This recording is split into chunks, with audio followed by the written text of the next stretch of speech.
I now invite the Prime Minister to deliver the keynote address.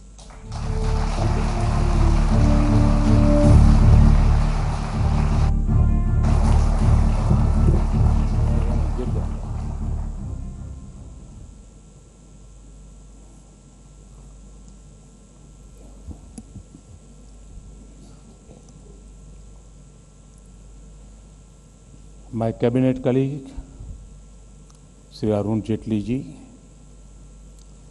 Sri Vineet Jain, friends from India and abroad. I am happy to be here today to address this Global Business Summit. This is a good platform for bringing together economists and industry leaders. I compliment the Economic Times for organizing this event.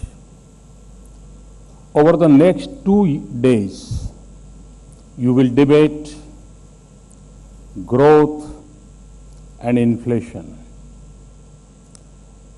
manufacturing and infrastructure, missed chances and unlimited possibilities.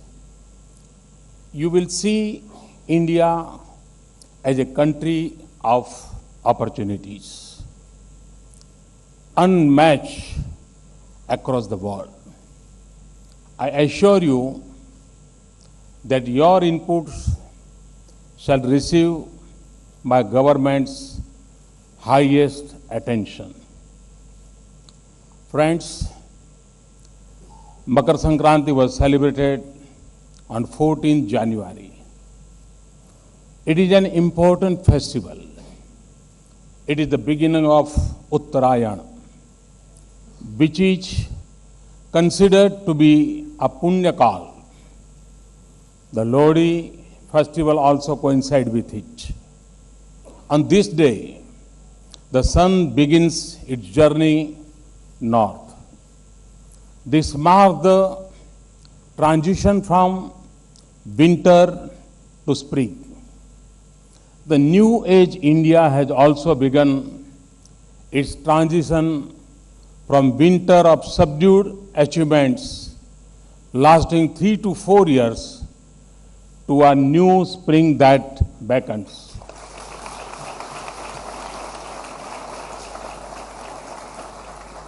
The country had fallen into deep despair with 2 back-to-back years of below 4% growth and governance at rock bottom. A series of scams from telecom to coal had paralyzed the economy. We deviated from the dream of India as a land of opportunity. No longer we can afford the flight of capital and labor for back of opportunities. We have to repair the damage that has happened. Restoring growth momentum will be an uphill task. It will take hard work, sustained commitment, and strong administrative action. But we can overcome the mood of despair, and we must. It is in this context what all the steps we have taken must be seen. Friends, destiny has favored me to serve this great nation. Mahatma Gandhi said that we should not rest until we wipe every tear from every eye. Elimination of poverty is fundamental to me. This is at the core of my understanding of cohesive growth. To translate this vision into the reality,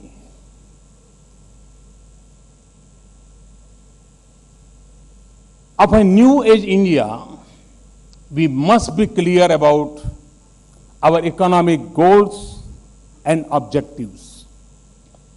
The government must nurture an ecosystem where the economy is primed for growth, and growth promotes all-round development, where development is employment generating and employment is enabled, where skills are synced with production and production is benchmarked to quality, meets global standards, and meeting global standards drive prosperity. Most importantly, this prosperity is for the welfare of all. That is my concept of economic good governance and all-round development. It is up to us to create conditions for the people of India to blossom and create this new age India. Friends, let me outline what we are doing to usher in this new spring. My government is moving fast in designing policies and laws to promote growth. This is where I seek everybody's cooperation. First, we are committed to achieving the fiscal deficit target announced in the budget. We have worked systematically in this direction. Many of you practice Kaizen in your companies. Reducing wastage means cutting excess and preventing misuse. This requires self-discipline. That is why we have the Expenditure Management Commission to suggest cuts in wasteful expenditure. This way, we will make the rupee more productive and deliver maximum bang for the buck. Second, the petroleum sector has been major reforms. Diesel prices have been deregulated. This has opened up space for private players to enter into the petroleum retail. Gas prices have been linked to international prices. This will bring a new wave of investment. It will increase supplies. It will resolve problems in the key power sector. Today, India's cooking gas subsidy is the world's largest cash transfer program. Over 80 million households receive subsidy directly as cash in their bank accounts. This is 1/3 of all households in this country. This will completely eliminate leakages. Building on this, we plan to introduce direct cash transfer in other benefit schemes. Third, inflation has been controlled through firm measures. While falling oil prices help, even non-oil inflation is at a very low level.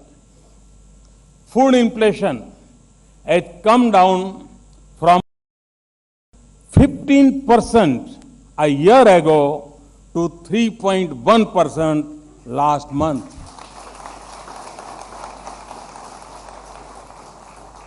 This set the stage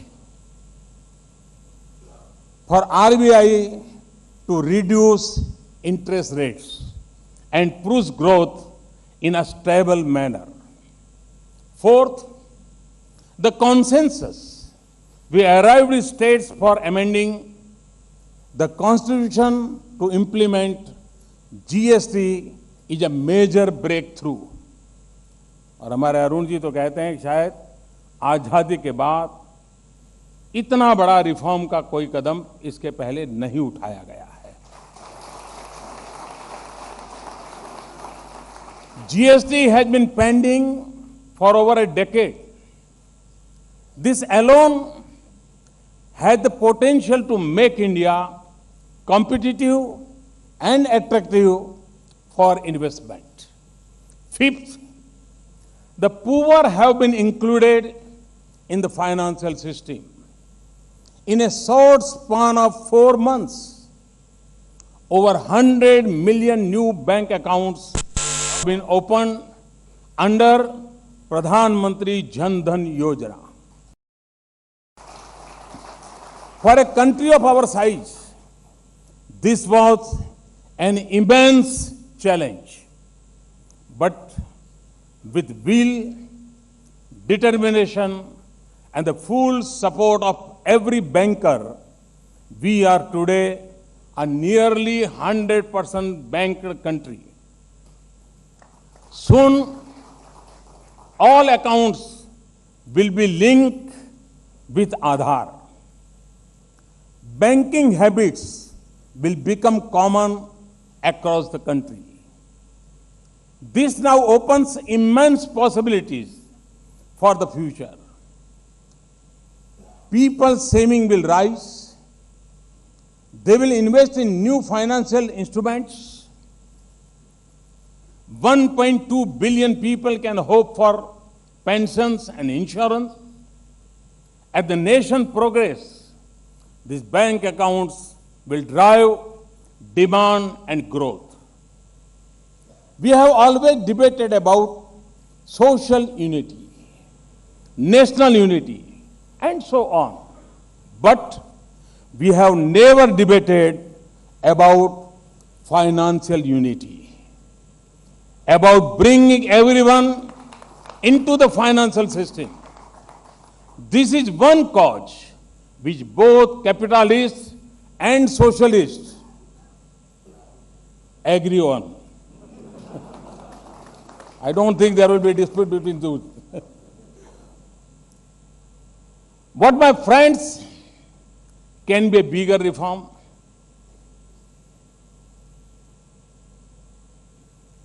Sixth, the energy sector has been reformed. Coal blocks are now allocated transparently through auction. Mining laws have been changed to facilitate efficient mining. Similar reforms are on the way in the power sector. We have revived long-pending projects in Nepal and Bhutan with the cooperation of their governments. Steps are being taken to deliver 24/7 power for all using every possible source, including renewable energy. Seventh, India is being made an attractive destination for investment. FDI caps have been raised to insurance and real estate. FDI and private investment are being promoted in defense and railways. The Land Acquisition Act has been amended to smoothen the process and speed up matters.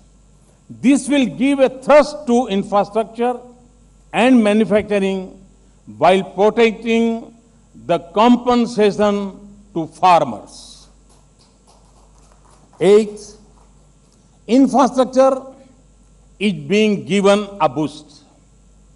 Greater investment is planned in railways and roads.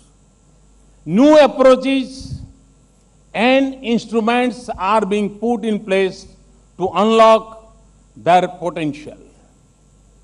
Ninth, transparency and efficiency in governance and institutional reforms are essential elements for rapid growth.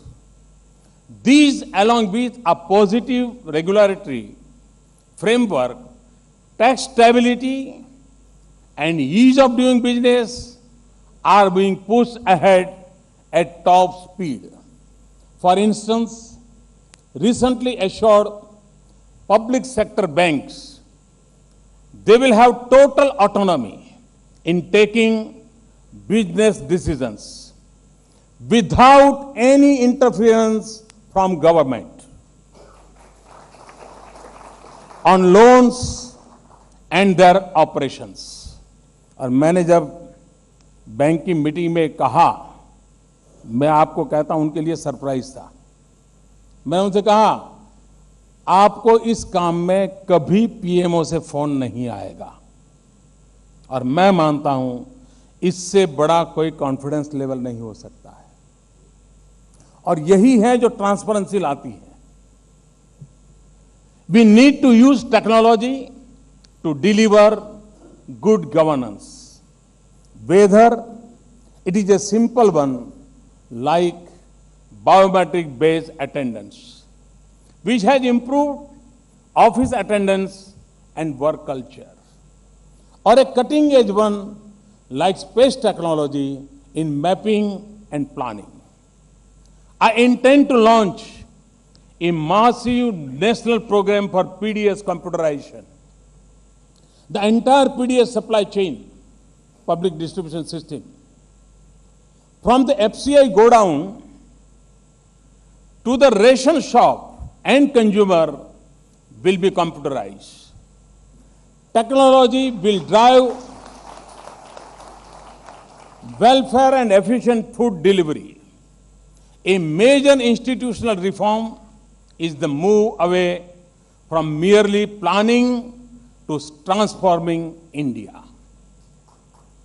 The setting up of the National Institution for Transforming India, Niti Aayog, is a step in this direction.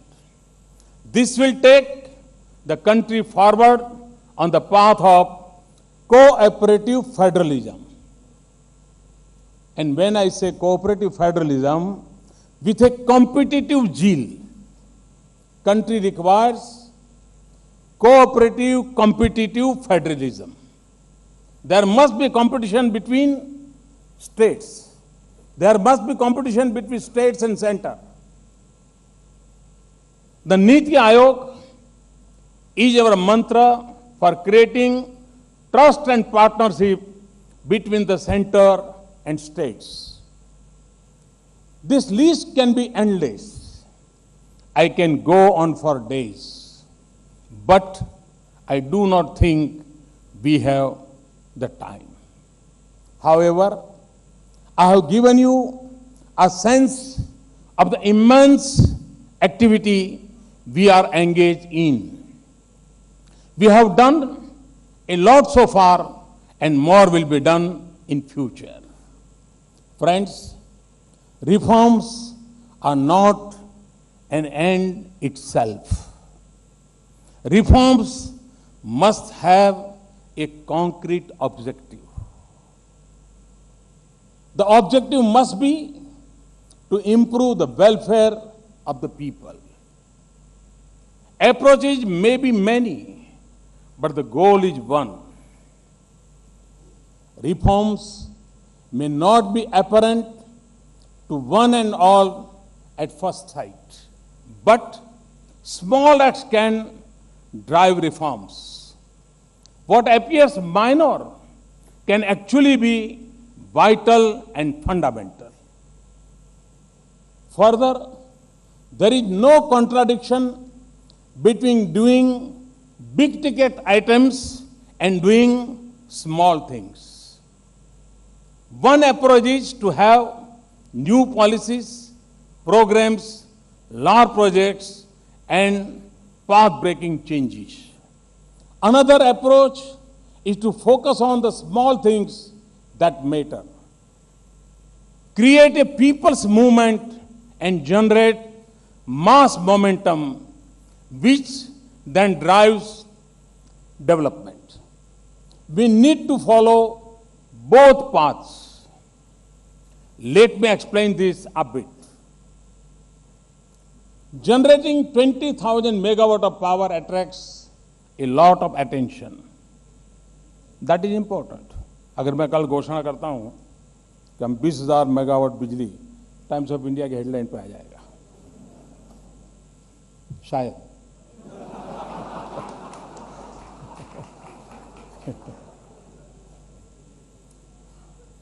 At the same time, 20,000 megawatt of power can be saved through a people's movement for energy efficiency. The end result is similar. The second is more difficult, but is as important as the first. In the same way, improving 1,000 primary schools is as important as opening a new university. The new aims we are setting up will improve public health in the same way as our promise of health assurance. To me, health assurance is not a scheme. It is about ensuring that every rupee spent on health is well spent, that every citizen has access to proper health care. Similarly, when we do Swachh Bharat, it has multiple impacts. It is not just a fad or a slogan. It changes mindset. It changes our lifestyle.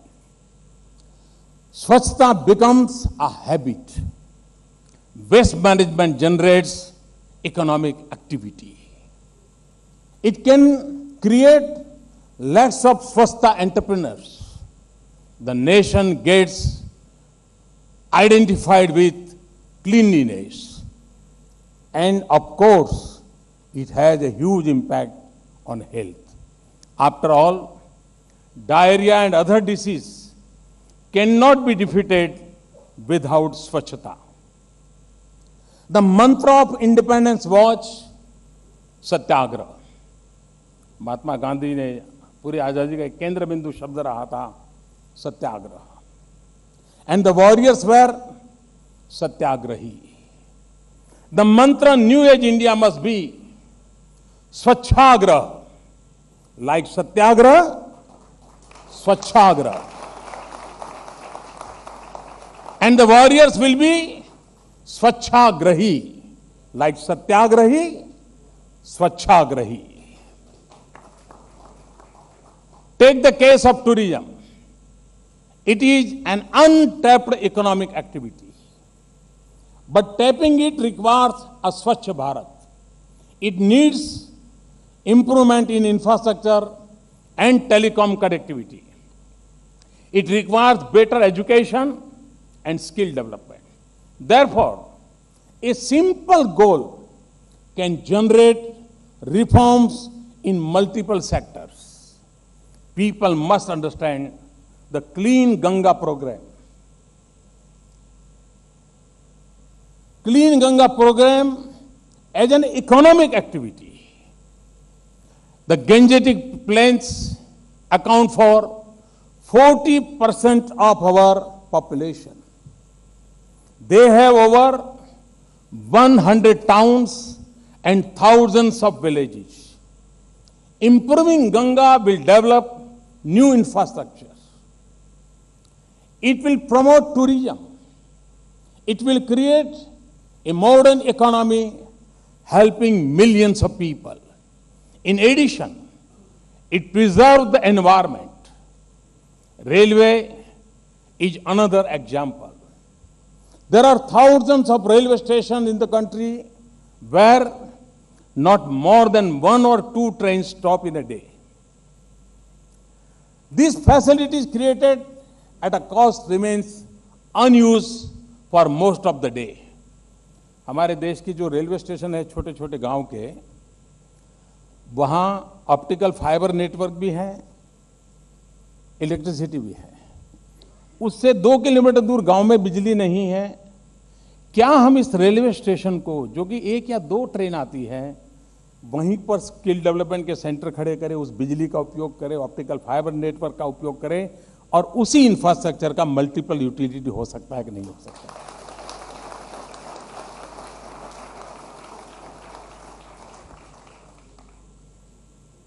Small is Indeed beautiful. और मैं जब छोटा था तब एक किताब पढ़ता था, small is beautiful. In agriculture too, our main goal is to raise productivity. This will require using technology, increasing soil fertility, producing more crop per drop, more crop per drop.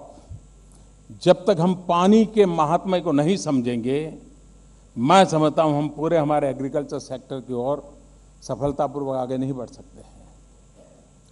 And bringing the latest from lab to land. आज agriculture sector के वैज्ञानिकों को बहुत research किया है, लेकिन सब lab में पड़ा है। जब तक हम फ्रॉम लैब टू लैंड ये प्रोसेस पूरी नहीं करते, farmers will not be the beneficiary. Cost of cultivation will go down as efficiency rises. This will make agriculture viable. On the output side, the entire value chain in agriculture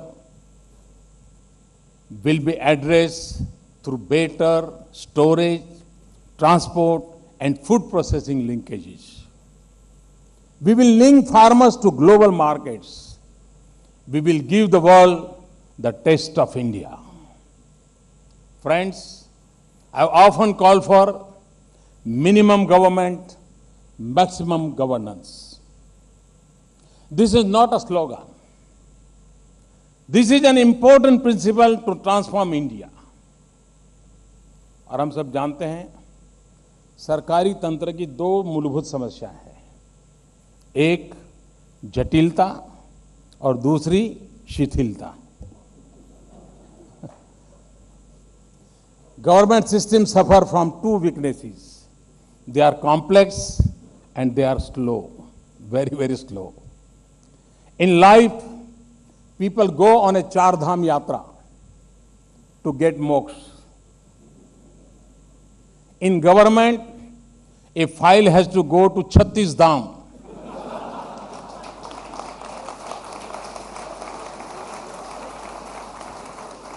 And yet not get moksha.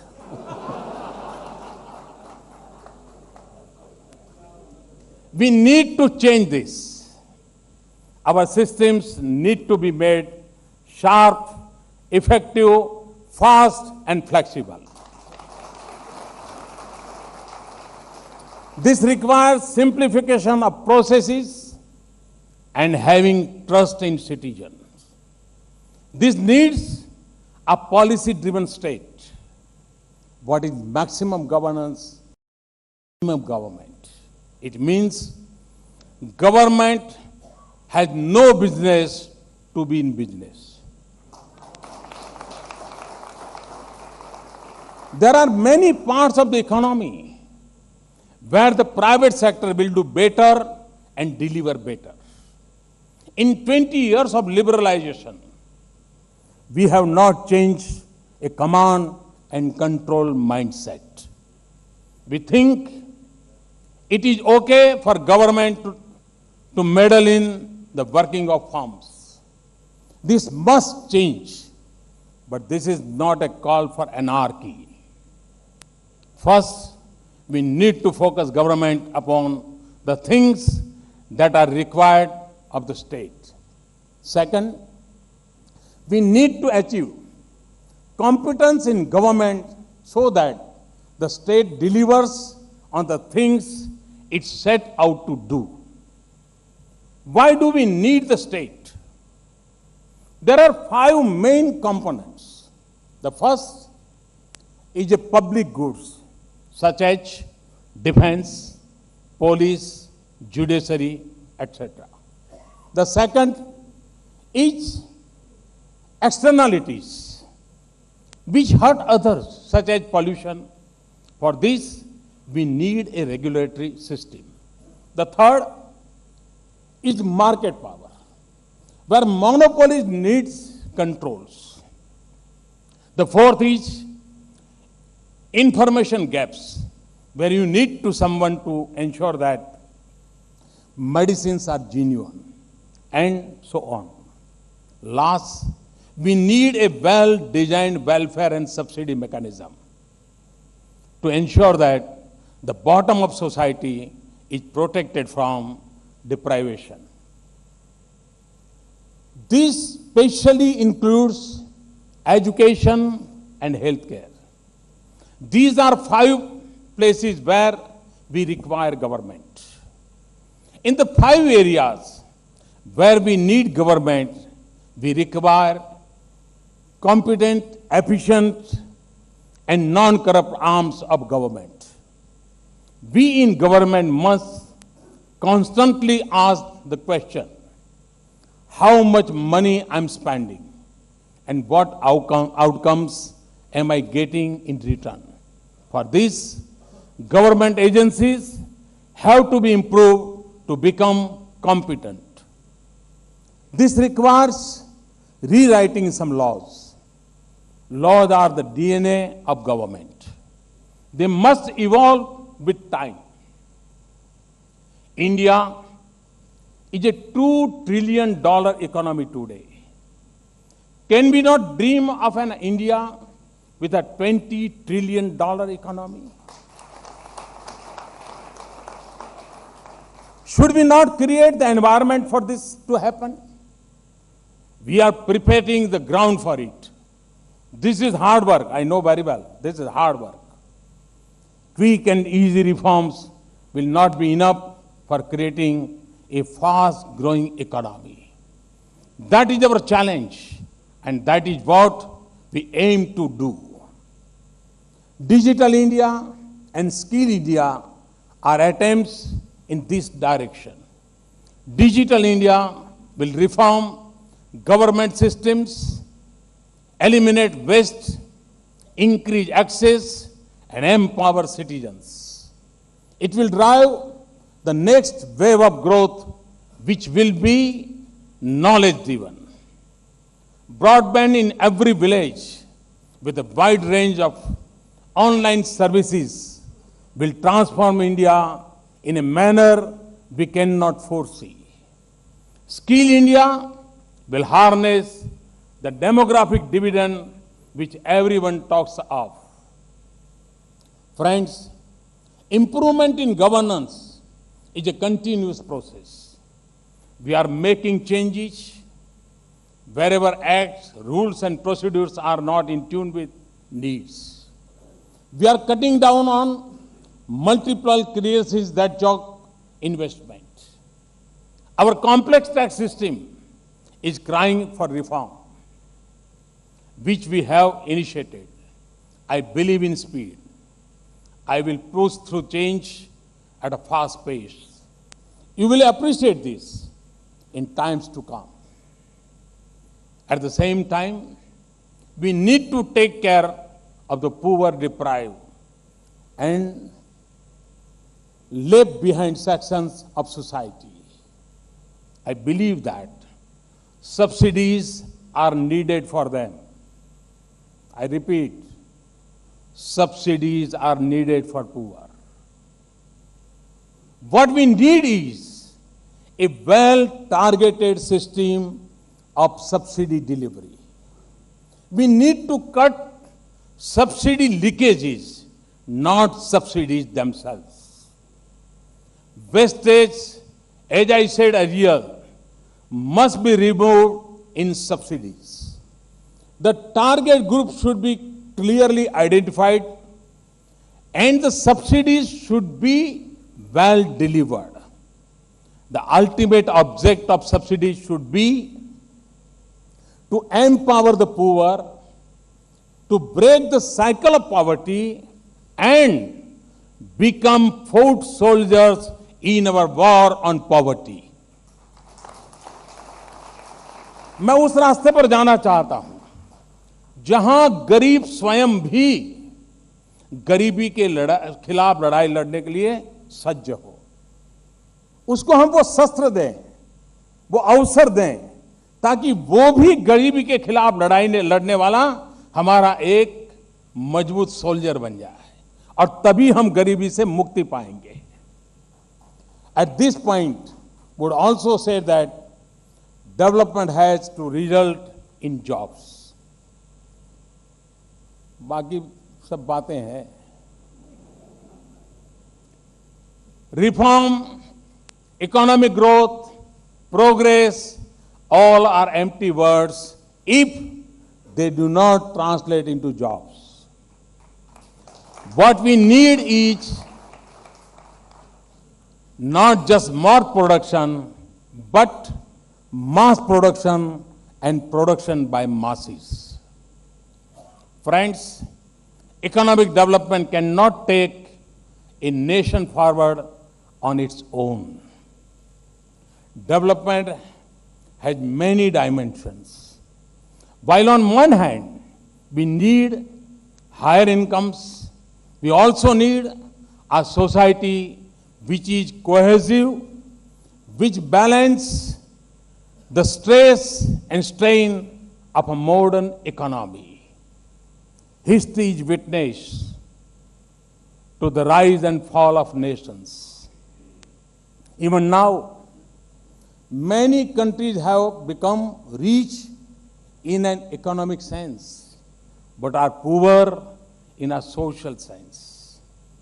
Their family systems, value systems, social networks, and other elements which hold a society together have broken. We should not go down that path. We need a society and economy which complement each other. That is the only way for a nation to go forward. Further, development seems to have become the agenda only of government. By and large, लोगों को लगता है कि ये विकास तो सरकारी काम है, ये सरकार का एजेंडा है। इस माइंडसेट को हमें बदलना पड़ेगा। It is seen a scheme that should not be the case. Development should be everyone's agenda. It should be a people's movement. Friends, like the rest of the world, we are concerned about two dangers: terrorism and climate change. Together, we will find a way to face this. Today, everyone is looking towards Asia for inspiration and growth. And within Asia, India is important, not just for its size, but for its democracy and its values. India's core philosophy is Sarva Mangalya Mangalyam and Sarve Bhavantu Sukhinaha. This is a call for global welfare, global cooperation, and balanced living. India can be a role model of a growth and cohesiveness for the rest of the world. For this, we need a workforce and economy which meet global needs and expectations. We need to quickly improve social indicators. India should no longer be bracketed with the least developed. We can do this. Swami Vivekananda had said, "Arise, awake, do not stop until the goal has been attained." This should inspire us all to achieve the vision of a new age India. Together, we can. Thank you very much. Thanks a lot.